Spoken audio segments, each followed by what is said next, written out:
Bonjour et bienvenue sur ma chaîne aujourd'hui pour une troisième petite vidéo consacrée à l'Avro Vulcan. Première vidéo que j'avais réalisée il y a quelque temps, c'était pour vous montrer les principes de navigation employés par les pilotes sur cet avion. La deuxième vidéo, c'était le ravitaillement qui était nécessaire parfois, ou qui aurait été nécessaire pour cet avion, qui a été nécessaire parce que lorsqu'il est allé au Malouine, il a fallu, pour la fameuse mission Black Buck, là, il a fallu ravitailler en vol. Et il aurait fallu ravitailler si il était allé larguer quelques bombes thermonucléaires dans des contrées un peu éloignées. Donc c'est une manœuvre qu'il faut maîtriser parce que c'est un avion, mais bien sûr, qui consomme, voilà, qui consomme. Donc le ravitaillement en vol était nécessaire. Aujourd'hui, dans cette petite vidéo, ce que je vais vous montrer, c'est comme c'est un avion militaire, c'est un avion qui emportait différents chargements. Alors, ces chargements, vous les retrouvez sur la tablette, hein. Alors, ça peut être un petit peu ésotérique, je dirais. Au début, quand on regarde, on ne sait pas trop ce à quoi ça correspond. Et dans le manuel opérateur, bon, c'est pas non plus tellement expliqué. Donc, je vais vous faire un condensé des emports, je dirais à vocation militaire, hein, de cet avion, puisque sa première finalité, c'était un bombardier nucléaire stratégique. Après, il a été employé pour d'autres missions. Mais voilà, au départ, c'était la guerre froide et donc il fallait faire peur à l'ennemi, voilà, avec ce genre d'appareil. Donc ici, vous avez plusieurs choses. Alors, Blue Steel, MK13 Bombs, WE-177 et Shrike. Alors, 1, 2, 3, 4. Donc je vais vous parler de ces quatre choses. Ce que l'on va faire, c'est qu'après nous décollerons et on regardera un petit peu l'utilisation de ces quatre emports, hein.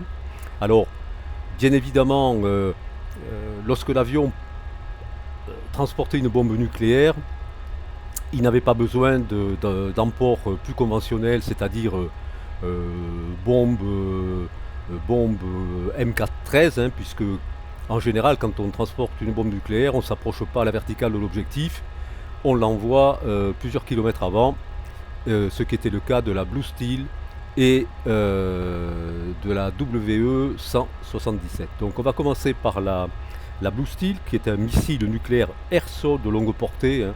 Il pouvait être envoyé par les pilotes à environ 250 km de l'objectif. Voilà. Et on voit que au niveau de l'emport, bien sûr, cette bombe nucléaire va utiliser la soute, hein, puisqu'il n'y a qu'une option, c'est la mid-bay. Euh, voilà. À la différence des bombes MK13, vous voyez qu'on peut mettre trois pods de bombes, hein, forward, mid et after. Voilà. Donc la Blue Steel, c'est une première bombe, donc missile nucléaire, mais c'était pas le seul, hein, qu'il y avait à l'époque, puisque dans le genre appellation un petit peu poétique comme ça, il y avait la Yellow Sun, hein, MK2 aussi, qui a été employée par une bombe thermonucléaire, hein, aussi, euh, qui faisait plusieurs centaines de kilotonnes. Et après, il y en avait une troisième qu'on appelait la Blue Danube. La Blue Danube qui a été la première bombe atomique britannique. Alors elle n'est pas modélisée ici. Ici on a la troisième thermonucléaire et en la personne de la W177, on a la dernière bombe nucléaire britannique euh, qui a été déclinée, elle, en trois versions, la A, la B et la C. La A qui était une bombe nucléaire à fission, la B qui était une thermonucléaire et la C qui était une thermonucléaire améliorée. Voilà. Ensuite, donc je vous ai dit que on avait les, les, les MK13 bombes, hein, voilà. Donc grosso modo, je crois qu'il y avait une vingtaine de bombes qui rentraient dans la soute, hein, 3 pots de 10. Voilà, donc on les verra. Et Shrike, alors Shrike c'est intéressant parce que, enfin c'est intéressant. Il faut savoir que c'est un missile qui est un missile qui n'est pas un missile britannique, qui est un missile américain, un missile anti-radar. Hein. C'est ce qu'on appelle les AGM-45, voilà, qui a été utilisé bien sûr euh, au cours de cette fameuse mission Black Buck pour détruire des radars argentins. Bon, il faut savoir que cet avion était un avion de dissuasion, donc il n'a jamais servi à part pendant la guerre des Malouines. Et heureusement, il n'a jamais eu à aller envoyer une bombe sur la Russie ou autre pays ennemi. Voilà, donc ce que je vous propose. Alors, oui, avant de décoller, comment on fait quand on est en vol et qu'on veut se servir de ça. Alors, là, je ne vais pas faire d'entrée, je ne vais pas faire mon choix, je le ferai en vol quand on sera en palier.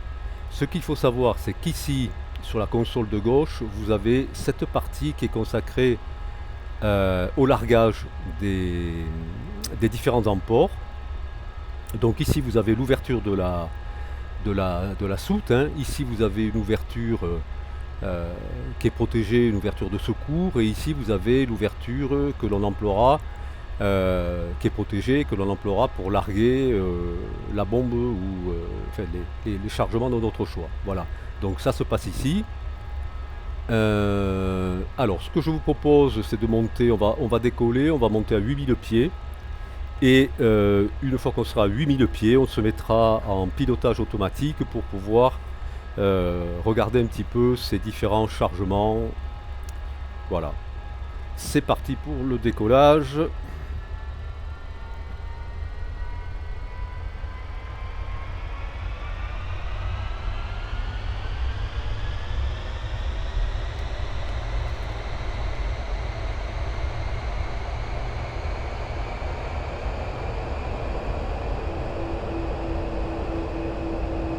Power checked. 60 checked.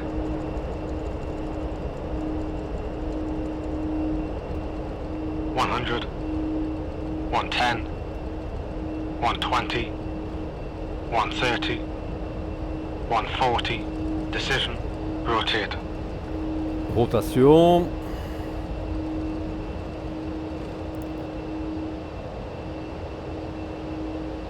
Undercarriage up. 3 rouges. Train rentré.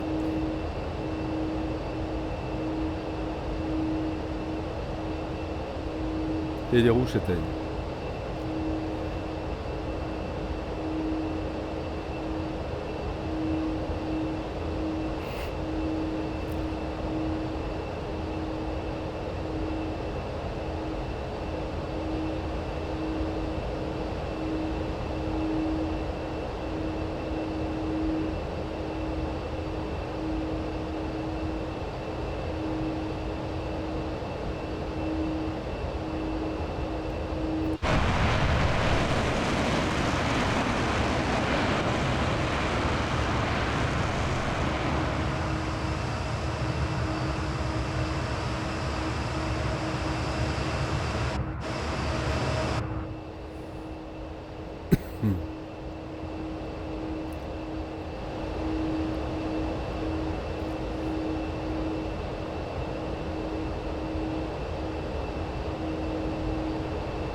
Allez, on va prendre un peu de vitesse, on va baisser le nez pour monter à 250 kT environ.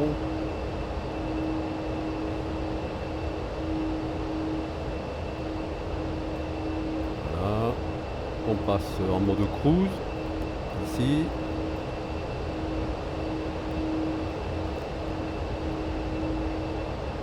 Et on monte. On a déjà atteint 5000 pieds. Alors je vous rappelle 80 000 livres de poussée derrière, hein. Donc ça pousse, hein.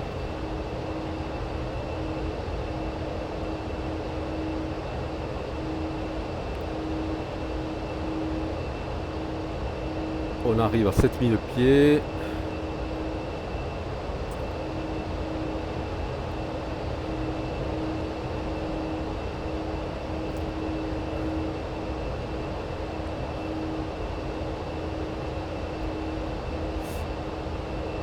Allez, on va ici enclencher, engager le pilote auto. On positionne l'altitude, on stabilise l'altitude, on se met en track. Voilà, on réduit notre vitesse pour rester à 250 kT environ. Voilà, on va passer en ici on va passer en mode bombe, qui est le mode, je vous rappelle ma première vidéo, le mode heading. Donc l'avion va partir vers le nord. Voilà, le vario va se stabiliser. On réduit notre vitesse, on est trop rapide. Voilà, ici, il faudrait que ça reste à 250. Voilà. Donc, on va commencer par la Blue Steel. Donc, Blue Steel, hein, je vous le rappelle, le missile nucléaire air-sol. Donc, on la met ici. Quand on regarde l'avion, vous voyez, elle est là, hein. C'est un beau bébé. Elle occupe toute la soute. Et on va attendre que notre avion soit stabilisé.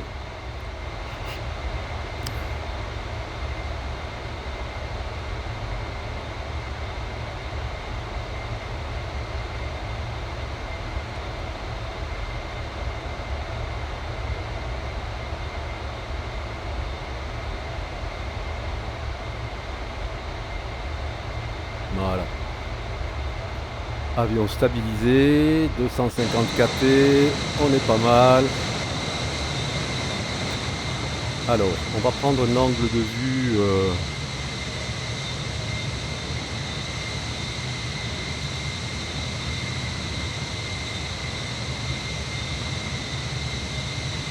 on va se mettre comme ça.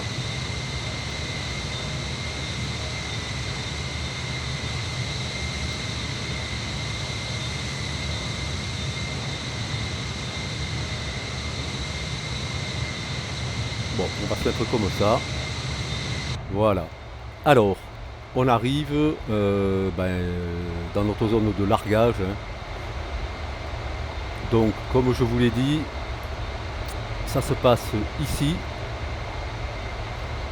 Alors, on va quand même donc ouvrir.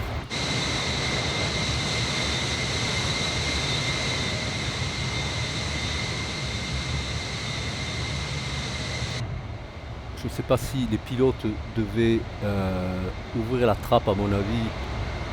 Elle devait être ouverte, hein, la trappe, mais ça me...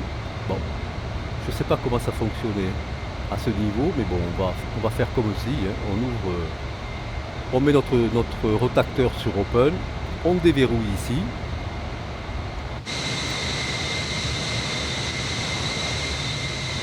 Voilà, notre bombe est là.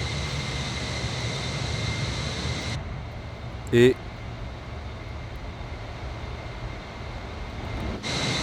on lance.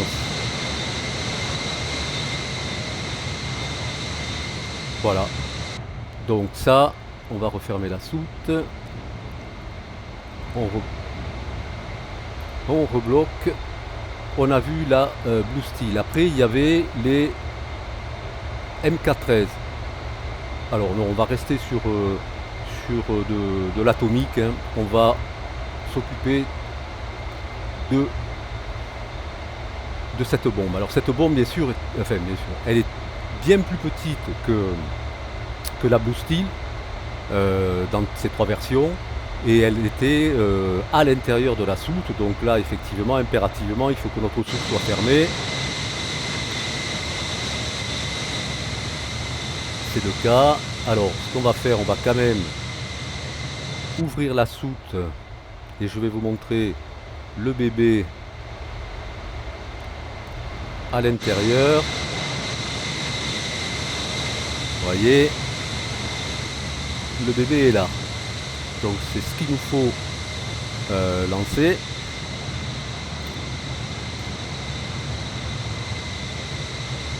Voilà. Allez, on va faire pareil.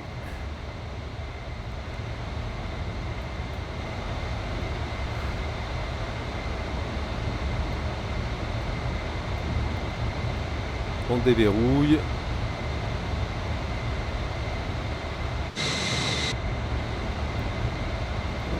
On lance. Et c'est parti. Voilà. Deuxième bombe nucléaire partie. Et maintenant, on va s'occuper des M413. Là, on rentre 3 potes de 10 environ, ou un peu moins. Il y en avait une vingtaine, je pense, dans la soute.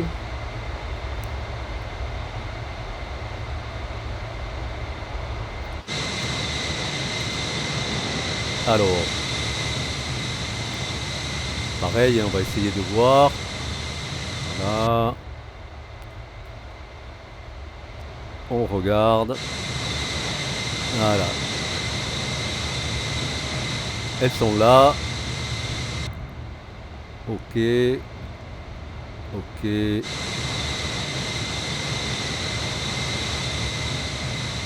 Bon, on va se mettre là, hein.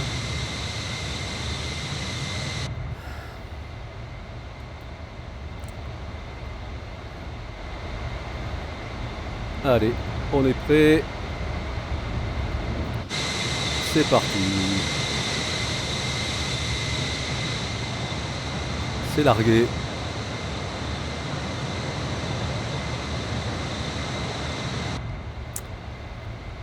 Voilà pour les bombes. Et enfin, il nous reste ici les fameux Shrike, hein, les AGM 45. Donc, ah oui, c'est sur les ailes. Alors, voilà, ils sont là, ici, et là. Ça, c'est pour détruire en général, les radars, hein.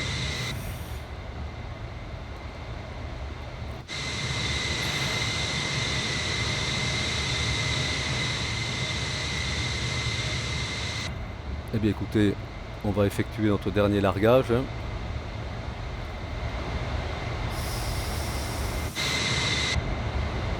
Allez, c'est parti.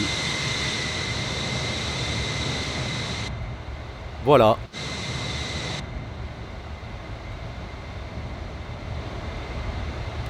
Voilà, je vous ai montré les 4 possibilités d'emport et d'utilisation